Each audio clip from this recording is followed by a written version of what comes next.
Sa iba pang balita, isa ang Pilipinas sa mga bansa sa buong mundo na patuloy na tumataas ang kaso ng HIV at malaking porsyento ng mga biktima nito ay mula dito sa Metro Manila. Upang maiwasan ang paglobo pa ng mga bilang ng kaso nito, isang kampanya ang inilunsad mula sa Private Partnership Program. Para sa detalye, narito ang report ni April Enerio. Nakakabahala ang patuloy na pagtaas ng bilang ng kaso ng Human Immunodeficiency Virus o HIV sa bansa. Nitong Enero lamang, tumaas ng 18% ang mga kaso na naturang sakit kumpara sa parehong buwan noong 2013. Mula sa 380 kaso ng HIV noong Enero na nakaraang taon, naitala na ng Department of Health ang 448 na bilang ng mga taong tinamaan ng sakit na HIV sa Pilipinas.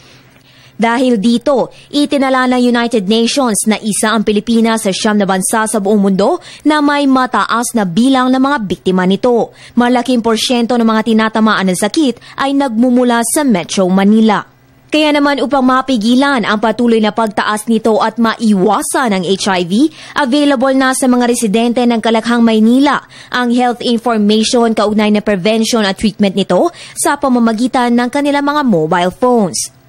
Tinagurian ng Pilipinas bilang Text Capital of the World ayon sa 2009 research of Business Wire. Kaya naman isa ito sa mga pinaglalawig na paraan upang magpakalat ng impormasyon tungkol sa HIV at AIDS.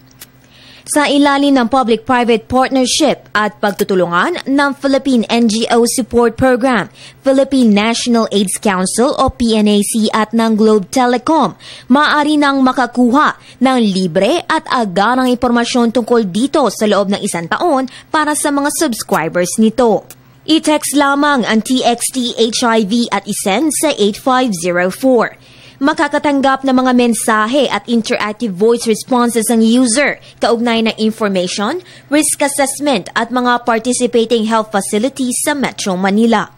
Mula sa advokasya ng United Nations, ang mga inisyatibong tulad ng TXT HIV 28504 ay isa sa mga paraan para epektibong gamitin ang teknolohiya upang makatulong sa mga nakararami, lalo na sa larangan ng information dissemination. Para sa Telebisyon ng Bayan, April Enerio.